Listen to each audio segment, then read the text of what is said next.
Now that houses of worship are in the process of opening their doors again, government overreach and the threat of lawsuits are a real challenge. What steps do we need to be taking? What can government do to help it go more smoothly? We'll get answers from U.S. Senator Ted Cruz on how to keep the new normal from being one where our liberties are restricted. Hi, I'm Stuart Shepard, along with First Liberty President and CEO Kelly Shackelford. Hi, Kelly. Hey, it's great to have Senator Cruz with us today. And, before I start, everybody knows who Senator Ted Cruz is, but a lot of people don't know your background, Senator, with us, which is a lot of people become politicians and all of a sudden maybe become new, supporters of religious freedom. That's not your case. You've been a warrior for religious freedom your whole life. And in fact, when you were one of the top lawyers in the country, you donated a lot of your time on some really big cases as one of our network attorneys with us. I remember us filing briefs at the Supreme Court and fighting for veterans and religious freedom. And so I just want to thank you as we start the interview for being a person who's a true warrior for religious freedom. Well, Kelly, thank you. And it's truly been a privilege for the last 2 decades to litigate cases alongside you over and over and over again, fighting to defend religious liberty. It is a passion of my heart, and I know it is your life's calling. And the work First Liberty does is so important, standing up and fighting for our fundamental rights. And so I'm proud to play even a small part in assisting the tremendously important work you guys are doing.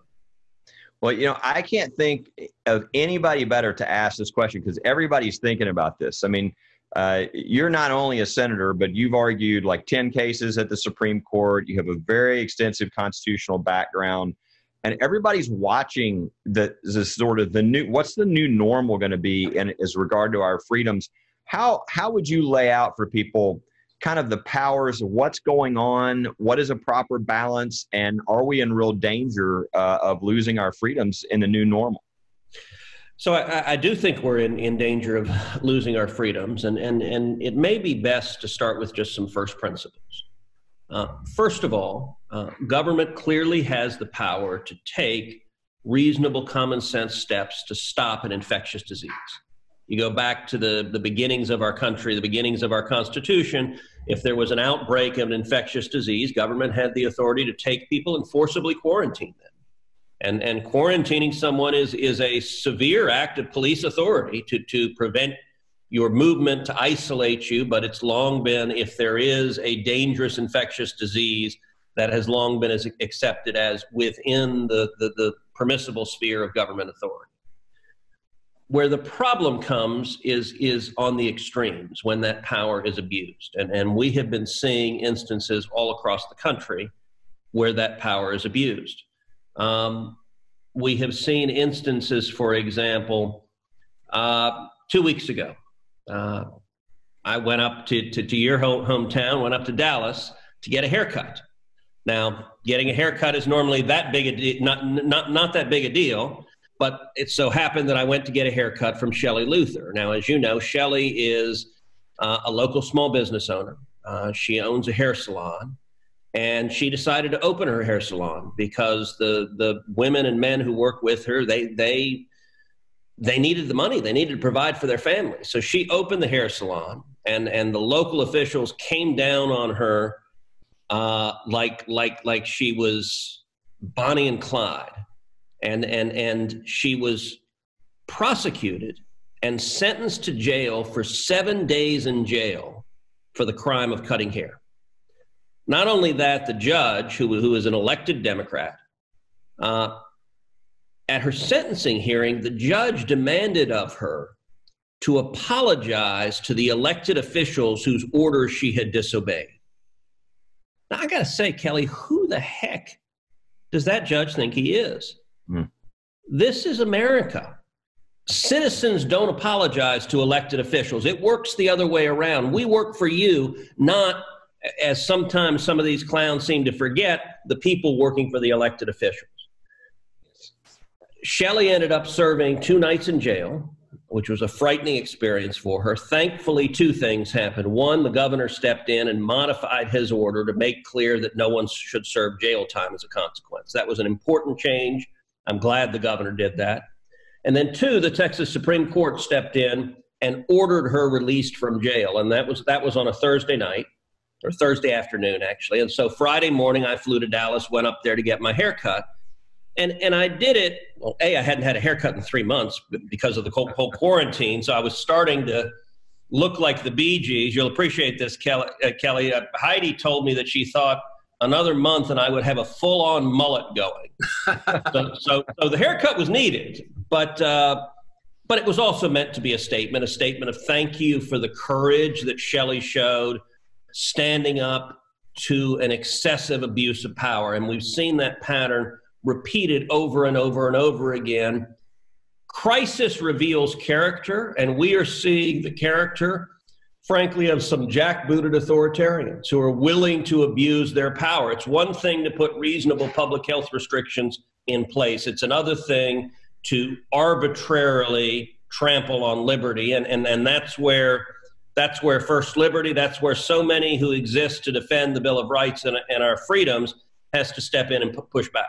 Well, let's move to the religious liberty side. Right before Easter, we had what I call the shot heard around the world, the lawsuit. There was all this crazy stuff you're describing. There was a father that was arrested in front of his children, put in handcuffs for throwing a baseball in a park, and a guy arrested coming off the beach. And everybody was wondering how we lost our system.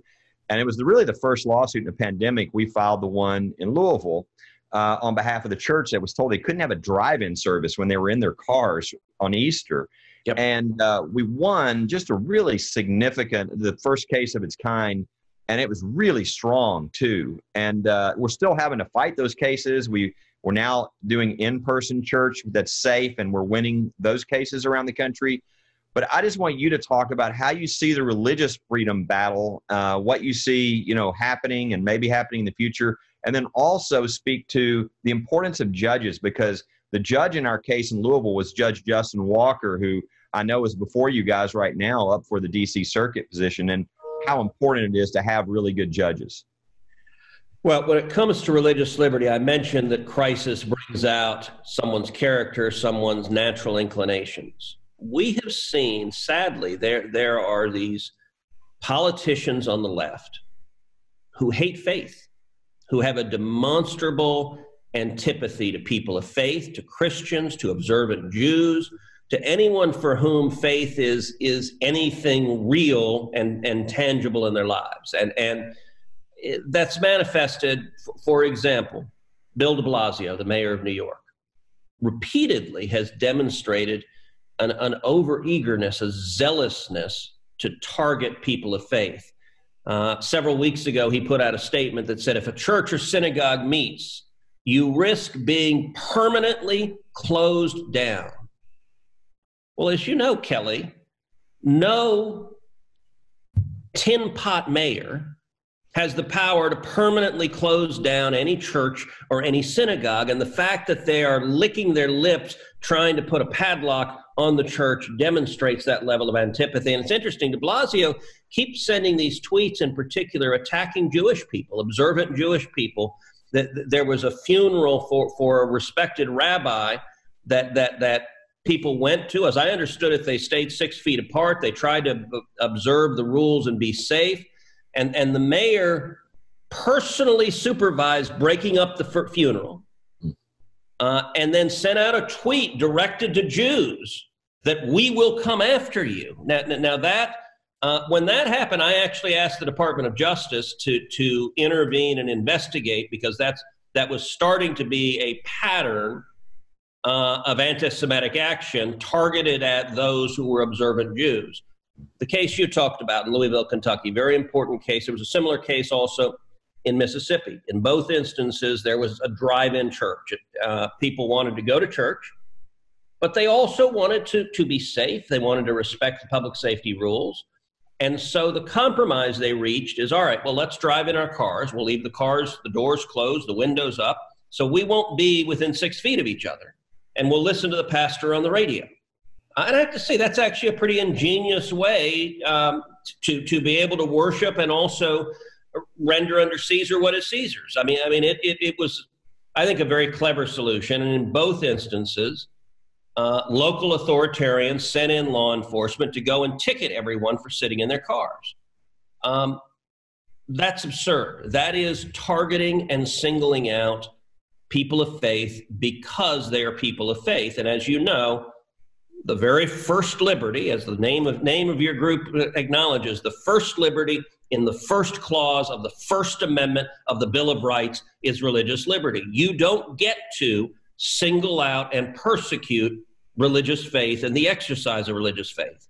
And that decision was important. I will say that case also, Justin Walker, the judge there, has since been nominated to the D.C. Circuit. I got to say, because of that case, Judge Walker, I'm confident will become a D.C. Circuit judge, if for nothing else because of that case, because he handled that case superbly, took on the issues, and not just resolved them in that case, but wrote an opinion that I think made clear to people across the country the stakes we are facing and that the Bill of Rights applies. Just yesterday, I read a letter that the Department of Justice sent to the governor of California that says the Bill of Rights is not suspended during a pandemic. And in particular, I mean, this is a great example. So California, apparently, they've decided all sorts of institutions can open up. They've decided bars could open up. They've decided massage parlors could open up. But they've decided churches, no, you can't open up. Now, it's one thing if you want to have a neutral rule for everyone that says any gathering more than 10 people or 50 people, given the state of the outbreak, large gatherings are suspended. That's at least facially neutral and much easier to defend as a policy if the medical science backs it up and the level of the outbreak. But when you start making exceptions, I'm sorry, there is no coherent constitutional argument that a massage parlor or a bar is somehow more protected, more constitutionally privileged, more sacred, more worthy of legal protection than a church service. If you need some good deep tissue massage in your lower back, you may well need some good deep spiritual massage as well from going to church and listening to the word, and you don't get to pick and choose and discriminate against discriminate against faith. I'm very glad DOJ sent that letter. I hope it will cause California to change their path. Well, absolutely. That was a great letter. And there's just battles going on state by state. We've got governors who are saying that they're not going to allow churches to meet until a vaccine is found. I mean, just crazy stuff we're having to deal with. But the judges, I want to mention one other thing. There's a judge up now I know who's going through, you're on the Judiciary Committee, Corey Wilson, who you're well aware of, a great judge. But the backstory that many people don't know is there was another nominee for that spot who wasn't so strong.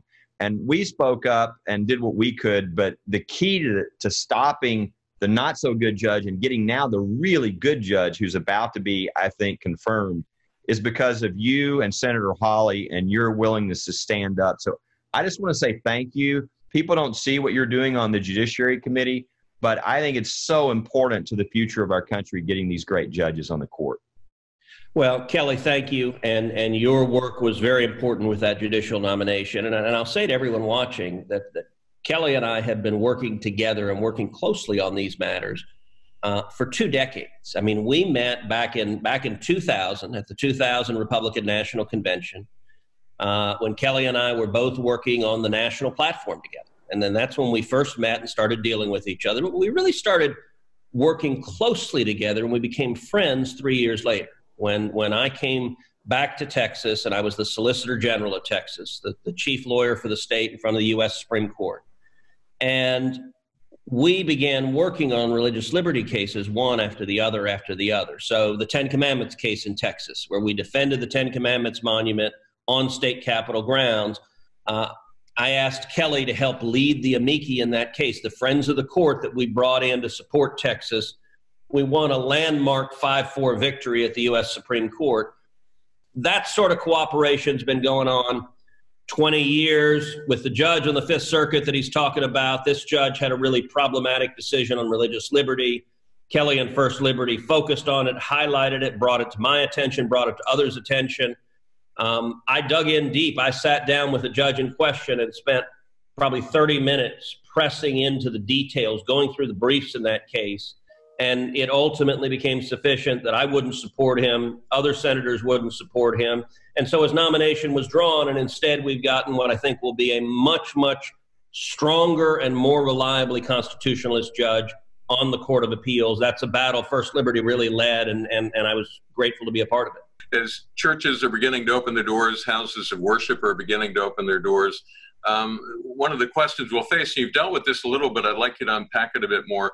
How should government regard the church constitutionally as we go through this time to make sure that liberties are kept where they ought to be? I would say with special sensitivity, recognizing that the Constitution protects religious liberty, that it is fundamental. We're a nation that was formed by men and women fleeing religious persecution. It is fundamental to who we are. The liberty of you or me or all of us to live our lives and to seek out with all of our hearts, minds, and souls the Lord God Almighty, to live according to our conscience, whatever our faith may be, whether we are Christian or Jewish or Muslim or atheist. That is your choice for you and your conscience and your heart and your faith journey. And that is a right and liberty that is protected and cherished. And government leaders, you know, the governor of New Jersey, an elected Democrat there, said a couple of weeks ago regarding one of the orders he was putting in. He was asked whether the order was consistent with the U.S. Constitution. And the governor's response was, well, that's a little above my pay grade.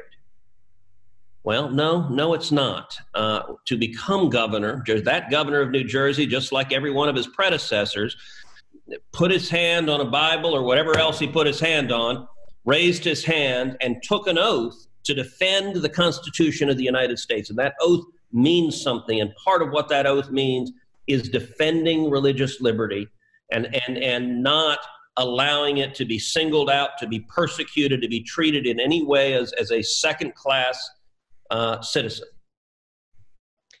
Senator, you've been gracious with your time. I know how busy you are right now, and I think you got some hearings, maybe even coming up on judges as we speak. But I want to ask you one last question. I think you probably know this is Military Appreciation Month. I'm not sure if you're aware, but we actually just had to send a letter to the Secretary of Defense because Mikey Weinstein and his group have filed all these complaints against chaplains for doing, the chapels are closed because of the restrictions. And so they're doing prayers and things over the internet, and they're complaining. And unbelievably, a number of these base commanders and others are shutting down the ability of chaplains to be chaplains. And so I'd love your comments for anything you would want to say to our chaplains, or I know you've been on the Armed Service Committee and you care about this issue. I'd love to get your thoughts on that. So let me say a couple of things. Let me say to each of the chaplains that your mission is incredibly important. It's important now. Look, this is a time for the church writ large to step up and lead at a time of crisis, at a time when people are scared, where they're focused on life and death and their own mortality, when they're facing economic pressures. Now, especially the church, it's not bricks and mortar. It's not the walls of the sanctuary. I haven't been to my church in 3 months. We Zoom every Sunday morning, although I'm going very, very soon. I'm looking forward to, we're getting ready to go back and meet in person, which I'm looking forward to. But the church we're called to be the body of Christ. We're called to exercise the love of Christ and to preach the gospel. And as you know, the scripture says that if you are ashamed of him, he will be ashamed of you. Well, I don't want him to be ashamed of me. And I know that you don't either. And so to the chaplains who are ministering to the flock,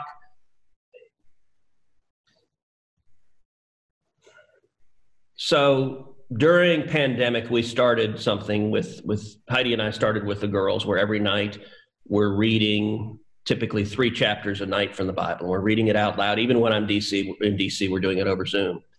And so we started just with Matthew chapter 1 and working through the New Testament. And we actually just last night finished the book of John. So we've made it through the Gospels now.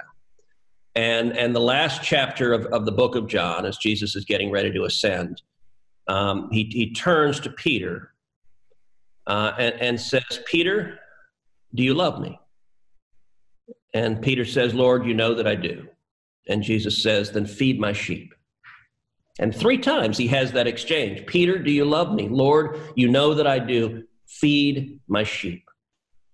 That's the command we have. And so to the chaplains, I'd actually encourage you to read the last chapter in the book of John as a word of encouragement of what Jesus is telling you your responsibility to do is, which is feed his sheep.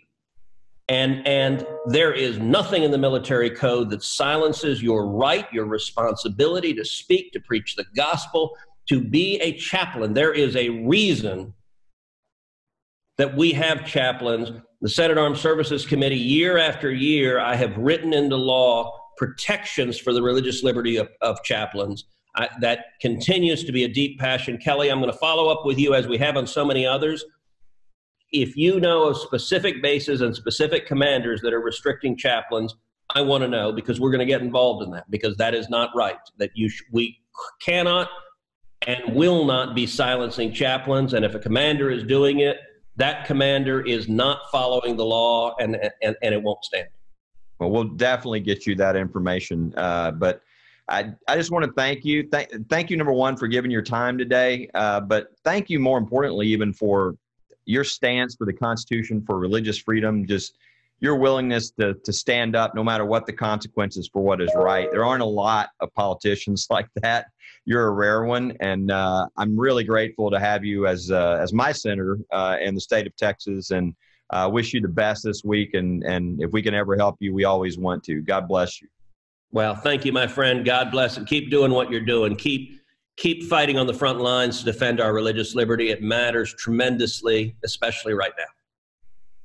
Kelly, the senator covered a lot of ground. What would you say to those who are making the tough decisions when it comes to reopening houses of worship and letting people back inside again? There are a lot of things that are on their mind. What's your advice as we start making tough decisions about how to navigate that? Well, the good news is we've put a lot of this information online. People can go to firstliberty.org, and we have a whole section on COVID-19 and sort of what are your rights as a church, and specifically, what are ways to be safe and opening back up for in-person. We've already had to file lawsuits on that. We won a major lawsuit in Kentucky that was a statewide injunction protecting every church's right there to open back up for in-person services. We're going to do that where we have to. But the good news is, in most places, churches who want to can open up safely. And if they have any questions, call us. And then we're going to have to fight in some places, though, as Senator Cruz mentioned, there are some sort of petty dictators who love their new power, who want to keep the church closed. Some have said even until there's a new vaccine, maybe next winter or other. That's unacceptable. And we're going to have to fight in some of these other places. And so I'd encourage people, stay involved with that. Let us know if you see anything of those type of abuses. But realize there's a lot of freedom already that we're opening up, and you can get our information on our website.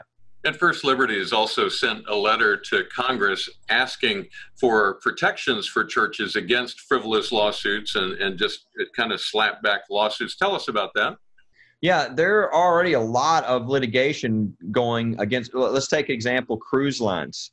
And this shows you the kind of danger that can occur and that churches are aware of, which is there's already a lawsuit or lawsuits against cruise lines from people who didn't even get the coronavirus. They just said that because the cruise line wasn't as safe as they wanted it to be and didn't do certain precautions, it's causing them mental anguish because they're scared. They were scared that they might have gotten it. So you can see how anybody can file a lawsuit for anything. Well, these churches who want to open up, you know, many of them can't afford those type of lawsuits, but it's really easy to go after them. You have, you know, people come to church, somebody leaves, they say, that church, they didn't follow that guideline that was in that state 4 states over, that was in the footnote in section 4 of the guidelines. And then, now we bring a lawsuit. So what we have encouraged with Congress and with the White House is that they put the same protections in place for our churches, for our houses of worship, that they did for those who were serving in the medical community and in the equipment community for our PPE, the protective gear. What they said is, look, we're not going to allow normal lawsuits that you could have done that better. if you were grossly negligent or really willfully reckless, you can be sued. But other than that, these people who are trying to do the right thing, who are trying to help, we're going to provide a shield from those type of frivolous lawsuits. That's what we think should be done for the church and for houses of worship and for the religious nonprofits who are reaching out and feeding and caring for those in this key time. Well, if you feel like it's important to defend houses of worship as they once again begin to open their doors, and if you agree that chaplains should be free to be chaplains, whether they're inside the chapel or online or pretty much anywhere that's proper and appropriate for them to be sharing their faith, we invite you to join with us and go all in with us here at First Liberty as we defend religious freedom. Now is a key time. I mean, we're determining what the new normal is going to be for the future of our country, for our kids and our grandkids. We've won every single case we filed so far, and we've really been at the lead of this with regard to churches and houses of worship across the country. But we've got to have resources to make sure that we don't, I mean, we can't take everything. We're having to turn things away. We need everybody to jump all in. This is a great time to actually do some really good things for the future of our country. And the Lord has been very gracious to us so far in these victories. But we want everybody all in so that we come out of this thing at least as strong, if not stronger, because of new precedents for the future of our country. All right. Kelly, thank you. And thank you for being a part of this fight and going all in with First Liberty.